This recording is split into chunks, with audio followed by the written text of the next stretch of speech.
রামনবমী সামনেই এবং তার আগে কড়া পুলিশি বন্দোবস্ত। হাওড়া পুলিশের বহুতলগুলিতে বাড়তি নজরদারির বন্দোবস্ত রাখা হচ্ছে পুলিশের তরফ থেকে। মূলত কি বন্দোবস্ত রাখা হচ্ছে সে সম্পর্কে আমরা খবরাখবর নিয়ে নেব। আমাদের সঙ্গে এই মুহূর্তে রয়েছেন আমাদের প্রতিনিধি, সরাসরি কথা বলবো বিক্রম দাসের সঙ্গে। বিক্রম, কি জানা যাচ্ছে গত বছর যে পরিস্থিতি তৈরি হয়েছিল সেই পরিস্থিতি যাতে আর না হয় সে কারণে পুলিশি বন্দোবস্তর কথা বলা হচ্ছে, কি ব্যবস্থা রাখা থাকছে?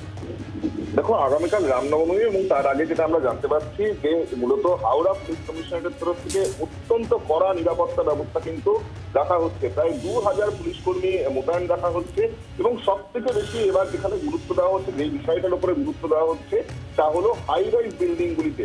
প্রত্যেকটি হাই রাইজ বিল্ডিং এ যেরকম নজরদারি রাখা হবে এবং তার সঙ্গে সঙ্গে যেটা আমরা জানতে পারছি মিছিলের যে রুট থাকবে সেই মিছিলের রুট সহ ওই গোটা এলাকার প্রত্যেকটি হাই রাইজ বিল্ডিং এর উপরে কিন্তু সেখানে পুলিশ ডিপ্লয়মেন্ট থাকবে।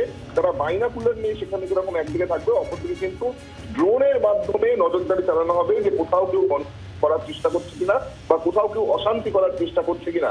আমরা জানি যে গত বছর এই হাওড়া অঞ্চলে রামনবমীর মিছিলকে কেন্দ্র করে তো বিশাল অশান্তি হয়েছিল। সেই ঘটনার যাতে পুনরাবৃত্তি না ঘটে তার জন্য কিন্তু পুলিশের তরফ থেকে আগাম ব্যবস্থা রাখা হচ্ছে। হাইকোর্টের তরফ থেকে নির্দিষ্ট কিছু নির্দেশিকা রয়েছে, সেই নির্দেশিকা মেনেই পুলিশের তরফ থেকে কিন্তু কড়া নিরাপত্তা ব্যবস্থা রাখা হচ্ছে এমনটা আমরা জানতে পারছি। সাদা পোশাকে পুলিশও বিভিন্ন জায়গায় মোতায়েন থাকবে এবং তারা যারা ট্রাভেল মঙ্গার তাদেরকে আইডেন্টিফাই করার চেষ্টা করবে। ধন্যবাদ তোমাকে বিক্রম।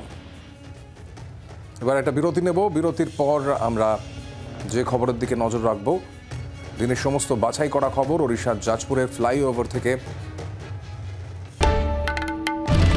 বাংলার আওয়াজ, বাঙালির আবেগ, জি 24 ঘন্টা।